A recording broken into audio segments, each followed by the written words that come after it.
স্নিগ্ধবিষ লেখনীতে সানজিদা আক্তার মুন্নি। পর্ব সংখ্যা ৫। সন্ধ্যার সময় এক কনভেনশন হলের ৩ তলায় চলছে তুমুল আমেজের উৎসব। এই কনভেনশন সেন্টারটা তৌসিরের নিজের। ২ তলা বাড়ির জন্য, তার উপরের তলা নিজের কাজের জন্য। আজ এখানে তৌসিরের সাথে রয়েছেন অনেক পলিটিশিয়ান, বিভিন্ন এমপি, মন্ত্রী, উকিল, এমন টাইপ মানুষজন যাদের পদে পদে দুর্নীতি আছে আর কি। তারাই এখানে এই সম্মেলনে। দু একজন ফরেনারও আছেন। ফরেনারদের থাকার কারণ একটা বড় ডিল হবে। ডিলটা কি? ডিলটা হলো বডি পার্ট বিক্রির। গতদিন যে তৌসির একটি মেয়েকে গুলি করেছিল, তারই লিভার, হার্ট, কিডনি বিক্রি করতেই এখানে আসে। তৌসিররা কোনো কিছুই বেনালে ফেলে না। কাউকে খুন করলে তার বডি পার্টগুলো সুন্দর করে আলাদা করে নেয় নিজেদের লেভেলের সায়েন্টিস্টদের দিয়ে। কিডনি, লিভার, হার্ট, ফুসফুস এগুলোকে আইস বক্সের ভেতরে 4 ডিগ্রি সেলসিয়াস তাপমাত্রায় রাখা হয়। এতে রক্ত জমাট বাঁধে না, টিস্যু নষ্ট হয় না। তারপর দ্রুত কালোবাজারে বিক্রি করে দেয়। আর আজও এমন কাজই করছে। কথাবার্তা মিলিয়ে দাম হয়েছে সব কিছুর ৮০ লাখ টাকা। তৌসির টাকাগুলো নিয়ে বডি পার্টসগুলো সেই ফরেনারদের হাতে তুলে দেয়। তখনই একজন এমপি, নাম যার কাসেম ফজলুল, সে বলে ওঠে, তৌসির, এগুলো বাদ দে ভাই। তুই একটা কুমারী মেয়ে পাইলে দিস, তো অনেক দিন এমন কিছুর স্বাদ নেওয়া হয় না। তৌসির ওর কথায় বিরক্ত হয়ে বলে, খানকির পোলা, ভালো হ, মাইয়া বিয়া দিয়া দিছ, তাও তোর শখ মিটল না। এতে ফজলুল নাক মুখ কুচকে বলে, শখ আর কই মিটল বলতো, তোর দেয়ার কাম দিয়া দিস। নাজেম চাচা মদের গ্লাসটা টেবিলে ঠাস করে রাখতে রাখতে বলেন, আচ্ছা আচ্ছা, পাবি নে, আগে ক্যাশ দে আমার। তখনই আরেকজন বলে, এগুলো বাদ দে, একটা মূল্যবান পাথরের দেখা পাইছি, তোরা কি যাইবি? আমি লোক লাগায়া দিছি। তৌসির নাক মুখ কুচকে বলে, তোরা যা, আমি যাইতাম না, আমার বউয়ের লইয়া কাল পরীক্ষা দিতে নিয়ে যাইতে হইব। বউ পাইয়া মুহূর্তেই পাল্টে গেলি নাকি? আরে ও আমার বউ, আমি ওর জিম্মেদারি, ওর সব দায়িত্ব তো আমার। তাহলে এখন ওর পাশে থাকতে হইব না? এমনিতেই ছোট বাচ্চা। তৌসিরের কথা শুনে ফজলুল বলে, বাহ, কচি বউ পাইয়া মুহূর্তেই পাল্টি খেলি। তৌসির ওর কথা শুনে রক্ত চোখে ওর চোখের দিকে তাকিয়ে বলে, গরুর বাচ্চা, ল্যাওড়ামি বন্ধ কর। আমার বউয়ের নাম মুখেও আনবি না। ও আমার বউ, ও আমার ইজ্জত, ওরে নিয়া একটাও বাজে কথা আমি সহ্য করবো না। তৌসিরকে রেগে যেতে দেখে ফজলুল নিজের মুখ সামলে নেয়, কারণ ও জানে বেশি উল্টোপাল্টা বকলেই তৌসির ওর গর্দান আস্ত রাখত না। একে স্থানীয় থানায় ঘটছে এক কেলেঙ্কারি। নাঝার ৮ নম্বর চাচা তানভীর সাহেবকে পুলিশ ধরে নিয়ে এসেছে রাস্তার টং দোকানের পাশ থেকে। কোনো কথাবার্তা ছাড়াই নিয়ে এসেছে। এখনও বলছে না কেন নিয়ে এসেছে, তবে কিছু সময় পার হতেই ওনাকে ছাড়াতে ওনার বড় বোন নওয়ামি চলে এসেছেন, যিনি একজন ডিফেন্স লয়ার। বয়স ৩৬, কিন্তু এখনও তিনি অবিবাহিত। তার অবশ্য কারণ আছে বটে, তবে তা না হয় পরে জানতে পারবেন।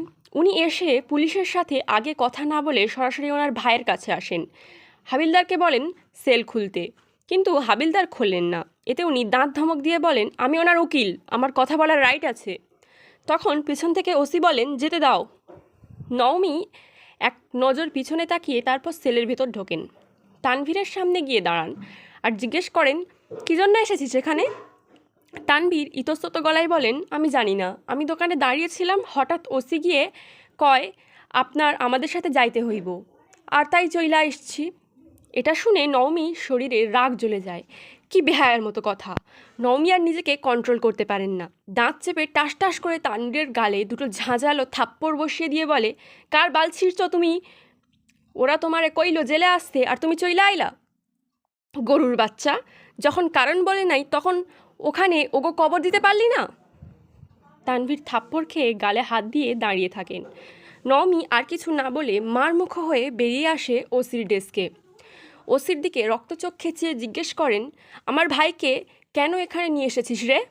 ওসি উঠে দাঁড়িয়ে আমতা আমতা করে বলেন, জালিয়াতি কেস আছে ম্যাডাম। নওমি এটা শুনে হাত বাড়িয়ে একটানে ওসির কলার ধরে ডেস্কের চেয়ার থেকে টেনে তুলে নিয়ে ওসির চোখে চোখ রেখে কঠিন গলায় বলেন, তুই জালিয়াতির মামলা শিখাস আমারে? সাওয়া কেস আমারে শিখাস? তুই যে ঘুষ শোধ খাইয়া মেতে থাকিস, ওইসব এভিডেন্স পোস্ট করবো কোর্টে? কারণ বল খানকির ছেলে, বল। ওসি এমন হুমকি শুনে হাঁপাতে হাঁপাতে বলেন, ম্যাডাম দেখুন, আমি ছেড়েই দিতাম, শুধু প্রুফ দেখাতেই নিয়ে আসা। নওমি চিৎকার করে বলেন, যখন তুই এর জন্য নিয়ে এসেছিস তাহলে আমার ভাইরে এসির নিচে কেন রাখিস নাই? আমার ভাইরে কেন কষ্ট পাইতে হলো? ওসি আমতা আমতা করে বলেন, ও ওকে ম্যাডাম, আপনি নিয়ে যান ওনাকে। নওমি এটা শুনে ওসির কলার ছেড়ে দেয়। এতে ওসি গিয়া দু কদম পিছনে পড়ে। নওমি ওসির দিকে তাকিয়ে বলেন, আর নেক্সটে যদি তালুকদার বাড়ির কেউ থানায় আসে তাহলে তোর কবর এই থানায় আমি নওমি সিদ্দিকী নিজে হাতে খুঁড়ব, জানোয়ারের বাচ্চা। নওমি বাইরে এসে তানভীরকে সেল থেকে হাত ধরে নিয়ে বেরিয়ে আসেন। বিষাক্ত দৃষ্টিতে চারপাশে তাকিয়ে থাকতে থাকতে বের হন। থানার সবাই মাথা নিচু করে তাকিয়ে রইল। তালুকদারদের পাওয়ারই এমন যে আজ পর্যন্ত কেউ ওদের জেলের পিছনে বন্দি রাখা সম্ভব হয় না। নওমি তানভীরকে গাড়িতে বসিয়ে ড্রাইভারকে গাড়ি স্টার্ট দেওয়ার কথা বলেন, আর তানভীরের দিকে তাকিয়ে বলেন, যদি আর শুনি বিনা কারণে সামান্য কারণে তুই এখানে এসেছিস তো খোদার কসম তোরে আমি নিজে হাতে কুপামু। তানভীর মাথা নিচু করে রাখেন। নওমি আবার বলেন, যদি কেউ তোকে বিনা কারণে অ্যারেস্ট করতে আসে, কারণ না বলে যেখানে দাঁড়িয়ে থাকবি সেখানে দাঁড়িয়ে ওর মাথা আলাদা করে নিবি, বাকিটা আমি দেখে নেব। তানভীর মাথা নাড়ান। এখন রাত হয়তো 10টার কোটায়। খাওয়া দাওয়া শেষে সবাই নিজ নিজ রুমে নিদ্রায় ডুবিবার জন্য প্রস্তুতি নিয়েছেন।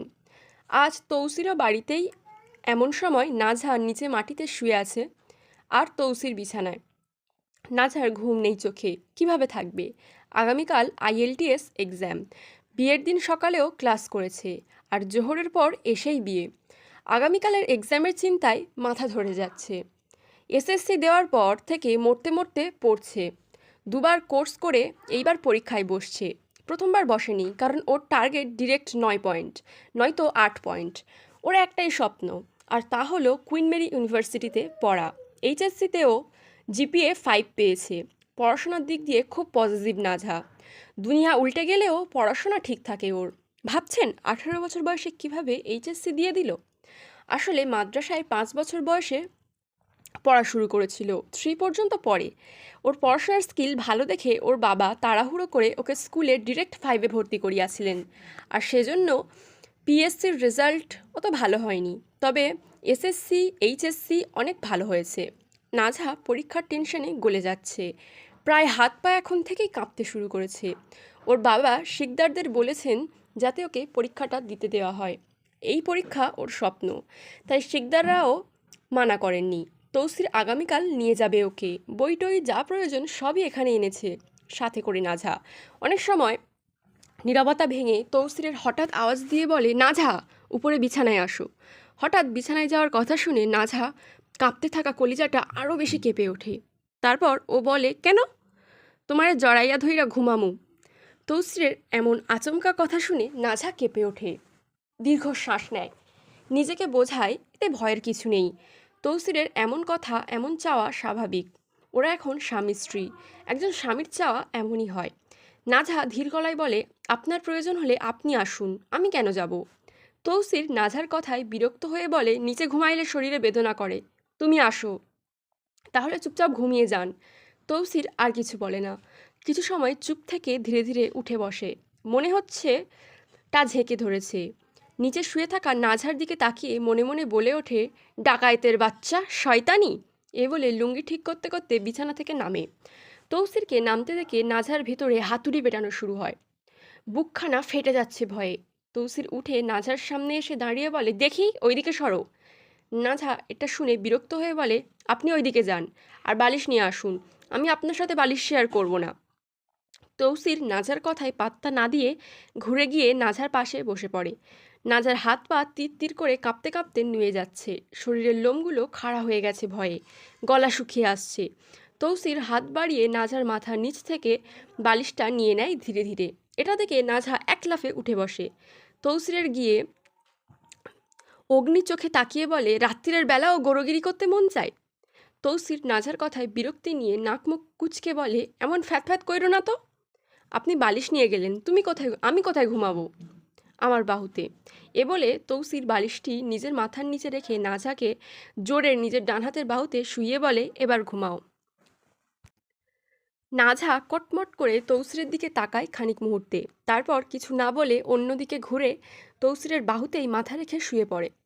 তৌসিরের বাহুতে মাথা রাখায় কেমন কেমন লাগছে ওর, কিন্তু কিছু করার নেই। তৌসির ধীরে ধীরে নাঝাকে নিজের সাথে জড়িয়ে ধরার জন্য কোমরে নিজের বাঁ হাতখানি আলতো করে রাখে। তৌসিরের হাতের স্পর্শে নাঝা আতঙ্কে এক প্রকার ফেটে পড়ে, ভয়ে এক লাফে উঠে বসে, তৌসিরের থেকে 2 হাত দূরে সরে যায়। এটি দেখে তৌসির ভুরু কুঁচকে নাঝার দিকে তাকিয়ে বলে, কি হইল, এমন লাফাও কেন? নাঝা তৌসিরের কথায় কিছুই বলে না, জোরে জোরে বুক চেপে কিছু মুহূর্ত শ্বাস নেয়, তারপর নিজেকে ফের বোঝায়, যত যাই হোক এটা তৌসিরের হক, নাঝার কোনো অধিকার নেই ছিটফুটি করার। নাঝা ধীরে ধীরে এগিয়ে এসে আবারও তৌসিরের বাহুতে মাথা রাখে। ও মাথা রাখতেই তৌসিরকে জড়িয়ে ধরে একটানে নিজের বক্ষে নিয়ে আসে। এতে তৌসিরের বক্ষস্থলের সাথে নাঝার পিঠ ঠেকে। শরীর জ্বলে যাচ্ছে নাঝার, যন্ত্রণায় এক অসহ্য অনুভূতির যন্ত্রণায়, কিন্তু ওর কিছু করার নেই, এটাই বাস্তবতা। দাঁত চেপে সহ্য করে নাঝা শুয়ে রয়। তৌসির ওর ঘাড়ের কাছে নিজের মুখ নিয়ে এসে জিজ্ঞাসা করলো, কালকে কয়টার সময় বের হবা? তৌসিরের উষ্ণ শ্বাস নিজের ঘাড়ে পড়তেই নাঝা কেঁপে ওঠে বার কয়েক। নাঝা হাত দিয়ে তৌসিরকে কিছুটা পেছনে ঠেলে দিতে দিতে বলে, এই 11টার দিকে, 4:30 অবধি থাকবো। তৌসির নাঝার অসুস্থ হচ্ছে দেখে নিজের মুখটা সরিয়ে নেয়। তৌসির নাঝাকে জিজ্ঞাসা করে, তা এখন এই ইংলিশ টিংলিশ শিখে কি করবা? আর করতে তো চেয়েছিলাম অনেক কিছু, কিন্তু এখন সবই বৃথা, আমার সব কষ্ট বৃথা। কয় বছর ধরে পড়তাছো? এসএসসি দিয়েই শুরু করেছিলাম প্র্যাকটিস।